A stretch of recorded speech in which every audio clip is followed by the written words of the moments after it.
hukum mata kuliah Hukum Keluarga Islam kelas A dengan tugas putusan Mahkamah Agung dengan nomor putusan 0014-PDT.G/2014 MSH. Dengan kami, baiklah saya izin memperkenalkan kelompok 8 ini, yaitu yang pertama ada Rian Bayu Kristianto dengan NPM 3021210123 dan saya sendiri Nurul Amalia Putri dengan NPM 3021210300 dan yang terakhir ada Ilham Khairul Azmi dengan NPM 3021210122. Dengan ini judul kami yang berjudul Cerai Gugat. Dengan putusan Mahkamah Agung dengan nomor putusan 0014-PDT.G/2014-PA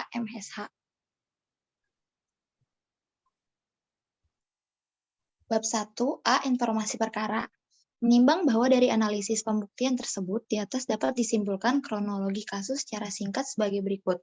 Yang pertama, bahwa penggugat dan tergugat menikah secara agama Islam pada bulan Desember tahun 2001 di KUA Kecamatan Salahutu. Kemudian yang kedua, bahwa setelah menikah mereka tinggal bersama di rumah kontrakan selama 13 tahun. Dan yang ketiga, bahwa sejak akhir tahun 2009 rumah tangga mulai retak karena sering terjadi perselisihan dan pertengkaran mulut dan saling marah antara penggugat dengan tergugat.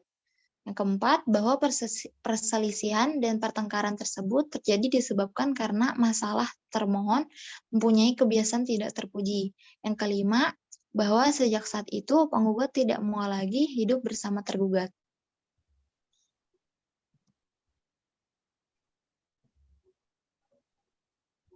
Dan penggugat dengan surat gugatannya tanggal 23 Januari 2014 terdaftar di Kepaniteraan Pengadilan Agama Maswahi dengan register induk perkara gugatan nomor 0014-PDT.G/2014-PA MSH tanggal 4 Februari 2014 mengajukan gugatan cerai dengan dalil-dalil sebagai berikut. Bahwa pada hari Kamis tanggal 27 Desember 2001 penggugat dan tergugat melangsungkan pernikahan yang dicatat oleh pegawai pencatat nikah kantor urusan agama atau disebut dengan KUA Kecamatan Salahutu, Kabupaten Maluku Tengah, sebagaimana bukti berupa buku kutipan akta nikah dengan nomor 234-PDT-12-2001 dengan nomor sari HG tanggal 4 Januari 2002, yaitu ada dua hal dari 17 putusan nomor 0014-PDT.G/2014-PA MSH. Dan setelah menikah, penggugat dan tergugat hidup bersama sebagai suami istri dan bertempat tinggal di rumah kontrakan di Lesane selama kurang lebih 13 tahun sampai terjadinya perselisihan. Setelah penggugat dan tergugat telah hidup rukun sebagaimana layaknya suami istri, namun belum dikaruniai anak, dan untuk kehidupan rumah tangga, penggugat dan tergugat selama ini rukun. Namun, sejak akhir 2009, rumah tangga penggugat dan tergugat mulai goyah disebabkan karena tergugat mulai mengenal perempuan lain.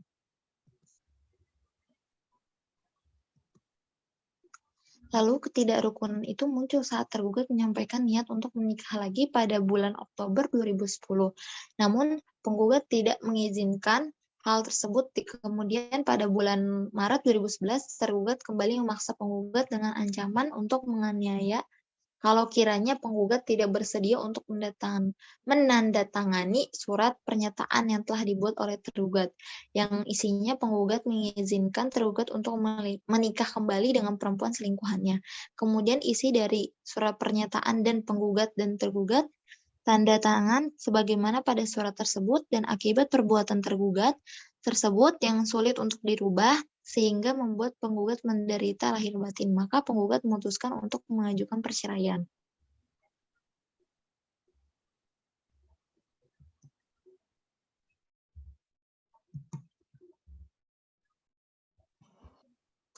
Baik, identitas cek kasus posisi. Penggugat mohon kepada Pengadilan Agama Maswahi untuk memutuskan sebagai berikut. 1. Bahwa penggugat dan tergugat adalah suami istri yang sampai kini belum memiliki keturunan. 2. bahwa antara penggugat dan tergugat sering terjadi perselisihan dan pertengkaran mulut dan saling marah satu sama lain. 3. Bahwa perselisihan dan pertengkaran tersebut terjadi disebabkan oleh yang pertama, sikap tergugat yang mengancam penggugat jika tidak mengizinkan tergugat menikah dengan wanita idaman lainnya. 2. Sikap tergugat dan tidak lagi memberi uang kepada penggugat selaku istrinya sejak tahun 2011 tergugat telah menikah dengan wanita lain. Sikap penggugat dan tergugat yang tidak saling menyapa meskipun masih tinggal bersama yang mengakibatkan tidak saling menghargai antara satu dengan lainnya.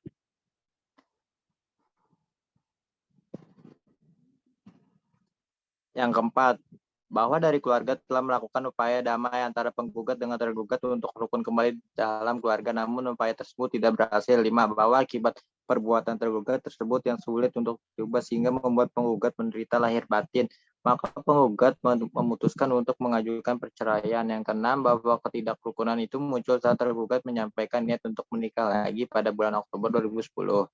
Namun penggugat tidak mengizinkan hal tersebut. Kemudian pada bulan Maret 2011, tergugat kembali memaksa penggugat dengan ancaman untuk menganiaya kalau kiranya penggugat tidak bersedia untuk mendatangani surat pernyataan yang telah dibuat oleh tergugat yang isinya penggugat mengizinkan tergugat untuk menikah dengan perempuan selingkuhannya.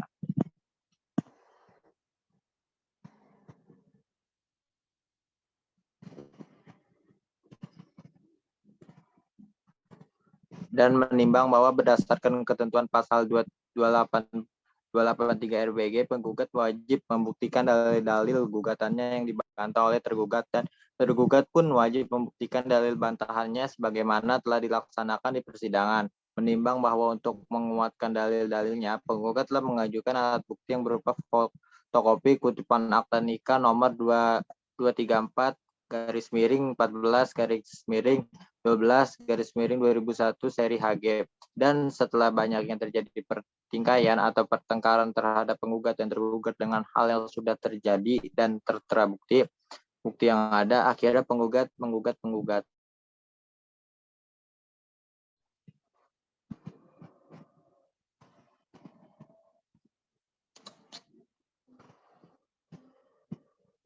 Bab D. Pihak yang tergugat. Para pihak.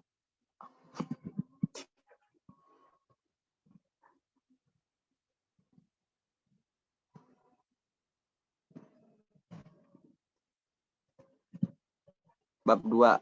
D. Pihak yang tergugat. Para pihak. Penggugat atas nama Nurbayati Rahmawati, umur 43 tahun, agama Islam, pendidikan S1, pekerjaan karyawan AJB Bumi Putra 1912, cabang Masohi, bertempat Kecamatan Kota Masohi, Kabupaten Maluku Tengah. Tergugat Muhammad Anwar, umur 50 tahun, agama Islam, pendidikan S1, pekerjaan PNS, Kecamatan Kota Masohi, Kabupaten Maluku Tengah.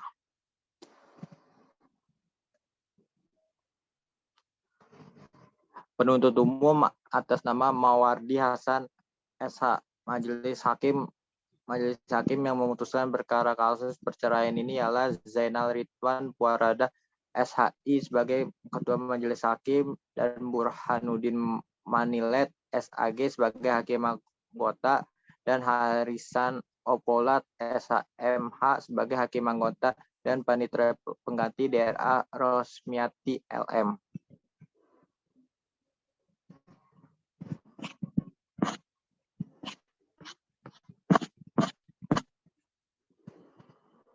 Bab 3. Analisis kasus. Dalam kompilasi hukum Islam pasal 114 yang berbunyi, putusannya perkawinan yang disebabkan karena perceraian dapat terjadi karena talak atau berdasarkan gugatan perceraian. Hal ini menegaskan bahwa dalam hukum Islam perceraian hanya dapat terjadi karena talak atau berdasarkan gugatan perceraian, di mana perceraian hanya dapat dilakukan dengan sidang pengadilan agama setelah pengadilan agama berusaha dan tidak berhasil mendamaikan kedua belah pihak. Bagi istri yang ingin menceraikan suaminya, terdapat tata cara dalam mengajukan perceraian dalam kompilasi hukum Islam pasal 132 yang berbunyi, gugatan perceraian diajukan oleh istri yang atau kuasanya pada pengadilan agama yang daerah hukumnya wilayahi tempat tinggal penggugat kecuali istri meninggalkan tempat kediaman bersama tanpa izin suami.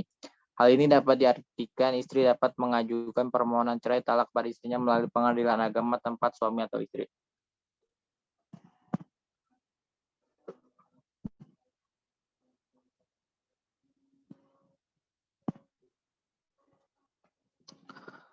Menurut pasal 19 huruf F Peraturan Pemerintah Nomor 19 Tahun 1975 dan pasal 116 huruf F Kompilasi Hukum Islam, yaitu antara suami dan istri terus-menerus terjadi perselisihan dan pertengkaran dan tidak ada harapan akan hidup rukun lagi dalam rumah tangga, dan berdasarkan pasal 39 ayat 2 Undang-Undang Perkawinan untuk melakukan perceraian harus ada cukup alasan bahwa antara suami istri itu tidak akan dapat hidup rukun sebagai suami istri, bahwa berdasarkan keputusan pasal 22 ayat 2 peraturan pemerintah tersebut dan penjelasannya junto pasal 134 kompilasi hukum Islam untuk dapat melakukan perceraian dengan alasan seperti tersebut di atas harus dibuktikan unsur-unsurnya sebagai berikut. Yang pertama, bahwa antara suami istri benar telah terjadi perselisihan dan pertengkaran yang terus-menerus dan bagaimana bentuknya. Dua, bahwa harus diketahui apa penyebab perselisihan dan pertengkaran tersebut dan siapa penyebabnya, yang kemudian hal ini dipertimbangkan apakah benar-benar prinsipil dan berpengaruh terhadap keutuhan kehidupan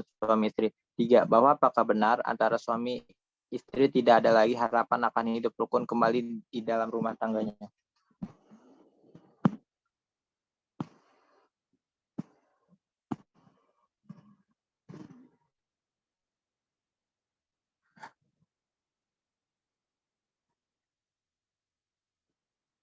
Menurut pasal 1 Undang-Undang Nomor 1 Tahun 1974 tentang perkawinan yang selanjutnya disebut dengan Undang-Undang Perkawinan, disebutkan bahwa perkawinan ialah ikatan lahir batin antara seorang pria dengan seorang wanita sebagai suami istri dengan tujuan membentuk keluarga atau rumah tangga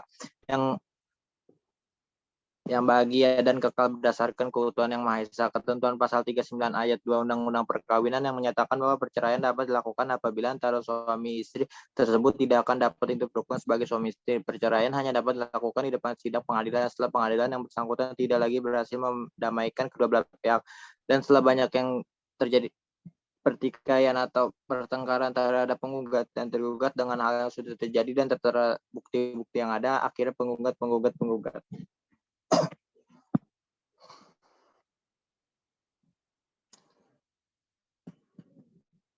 Putusan Mahkamah Agung cerai talak terhadap istri di Pengadilan Agama Mataram. Analisis putusan Pengadilan Agama Mataram nomor 0608 PDT.G 2017 PA.MTR.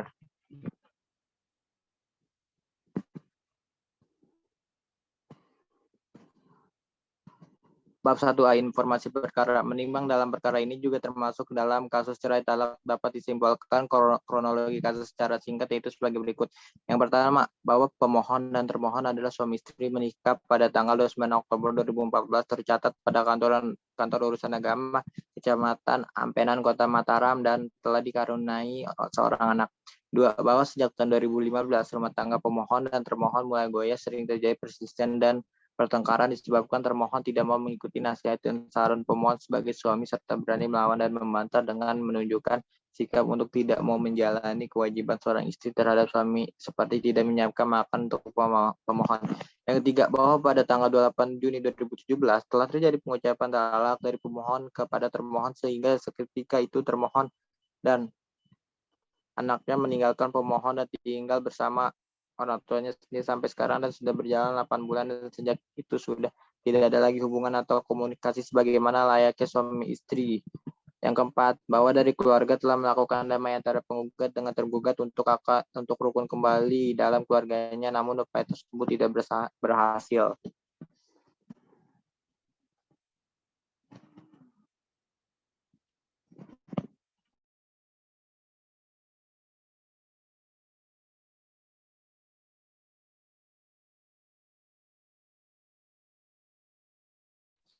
Selanjutnya akan dibacakan oleh Ilham Khairu.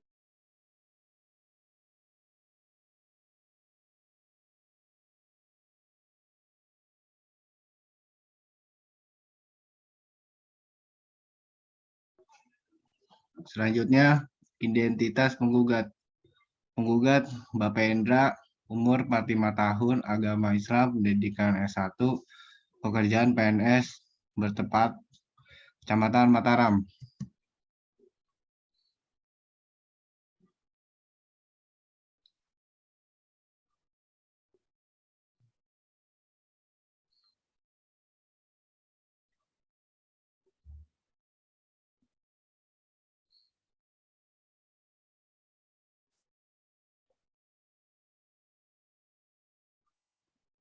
Kasus posisi bahwa setelah nikah antara penggugat dan tergugat, tepatnya pada tanggal 28 Juni 2017, tergugat pergi tanpa izin dari penggugat, pindah dan bertempat di rumahnya tergugat sendiri.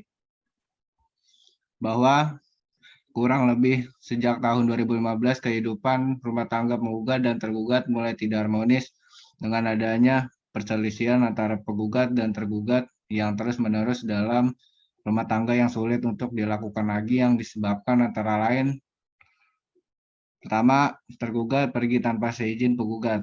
Kedua, tergugat sering tidak mengikuti suami. Ketiga, tergugat suka melawan penggugat.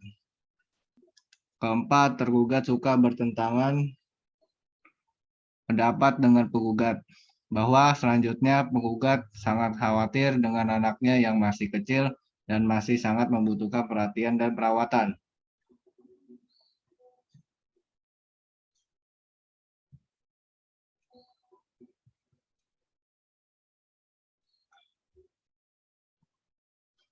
Tergugat sering melakukan hal-hal yang merusak mental anak, antara lain tergugat suka marahin anak, tergugat suka membentak anak, tergugat tidak bisa merawat anak selayaknya ibu, tergugat tidak bisa menjaga anaknya bermain di lepas biasa. Menimbang bahwa oleh perkara ini adalah perceraian dengan alasan adanya percocokan dan pertengkaran terus-menerus dan meskipun dalam permohonan diakui oleh termohon sebagaimana diuraikan di atas, maka tetap diperlukan pembuktian. Kasusnya mendengar keterangan saksi-saksi dari pihak keluarga atau orang-orang terdekat dengan kedua belah pihak untuk lebih meyakinkan adanya perselisihan dan percocokan dalam rumah tangga pemohon dengan termohon sesuai ketentuan pasal 22 ayat 2 Peraturan Pemerintah Nomor 9 Tahun 1975. Kemudian pokok masalah yang paling urgent dan signifikan untuk dipertimbangkan dalam perkara ini adalah apakah rumah tangga antara pemohon dengan termohon masih dapat dipertahankan keutuhannya ataukah perkawinan pemohon dengan termohon benar-benar telah pecah dan tidak ada harapan lagi bagi kedua belah pihak untuk hidup rukun dan masih sebagai suami istri.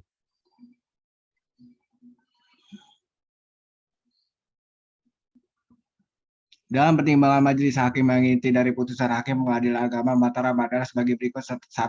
Mengabulkan permohonan. 2. Memberi izin kepada pemohon Hendra bin Mawardi untuk menjatuhkan talak 1 raj'i terhadap termohon Nining Aramayanti bin Suparlan di depan sidang pengadilan agama Mataram. 3. Membebankan kepada pemohon untuk membayar biaya perkara sejumlah Rp221.000. Demikian putusan ini dijatuhkan dalam sidang permusyawaratan majelis di Pengadilan Agama Mataram.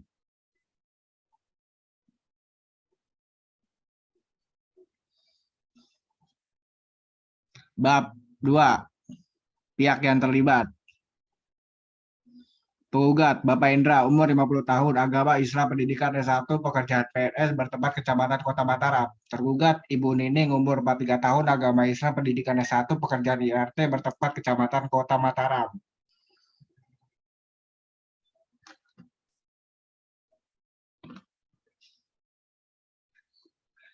Penuntut umum Maulana Afif SH.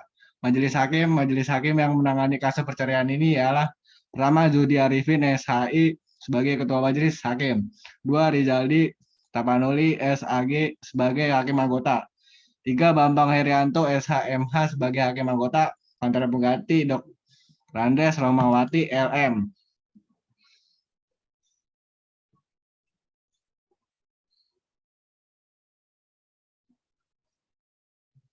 Bab 3. Analisis kasus. Pengadilan putusannya perkawinan yang disebabkan karena perceraian terjadi karena talak atau berdasarkan gugatan perceraian. Perceraian baik talak maupun gugatan perceraian hanya dapat dilakukan di depan sidang pengadilan agama setelah pengadilan agama tersebut berusaha dan tidak berhasil mendamaikan kedua belah pihak. KHI pasal 114 sampai 115. Dan pihak tergugat juga mengakui dalil gugatan yang diajukan oleh penggugat dan tidak ada bantahan dari dalil gugatan. Bab 3. Analisis kasus. Pengadilan putusan perkawinan yang disebabkan karena perceraian terjadi karena talak atau berdasarkan gugatan perceraian. Perceraian baik talak maupun gugatan perceraian hanya dapat dilakukan di depan sidang pengadilan agama setelah pengadilan agama tersebut berusaha dan tidak berhasil mendamaikan kedua belah pihak. KHI pasal 114 sampai 115. Dan pihak tergugat juga mengakui dalil gugatan yang diajukan oleh penggugat dan tidak ada bantahan dari dalil gugatan yang diajukan oleh penggugat, sehingga majelis hakim dalam memutuskan perkara ini sangat berkeyakinan bahwa tergugat tidak pernah menjalankan tugasnya sebagai seorang istri. Dan menurut pasal 129 KHI yang berbunyi seorang suami yang akan menjatuhkan talak kepada istrinya mengajukan permohonan baik lisan maupun tertulis kepada pengadilan agama yang mewilayahi tempat tinggal istri disertai dengan alasan serta meminta agar diadakan sidang untuk keperluan itu.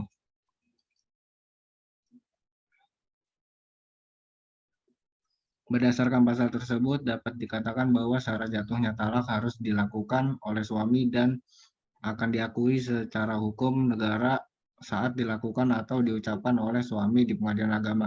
Aturan hukum mengenai cerai talak sendiri ada pasal 114 KHI yang menyatakan bahwa putusannya perkawinan disebabkan karena adanya perceraian yang bisa terjadi karena talak atau berdasarkan gugatan cerai. Menimbang bahwa sejalan dengan pertimbangan di atas, majelis hakim memandang perlu mengetengahkan firman Allah yang terdapat dalam Al-Quran surat Al-Baqarah ayat 227 yang berbunyi artinya, dan jika mereka berazam bertetap hati untuk talak, maka sesungguhnya Allah Maha Mendengar lagi Maha Mengetahui. Dan pada kasus ini bahwa penggugat dan tergugat telah menyampaikan kesimpulan secara lisan secara bergantian, yang pada pokoknya penggugat dan tergugat tetap mohon putusan majelis hakim.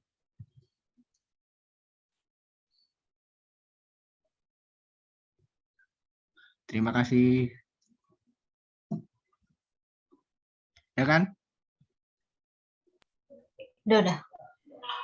Habis itu langsung digabung sama yang video yang tadi.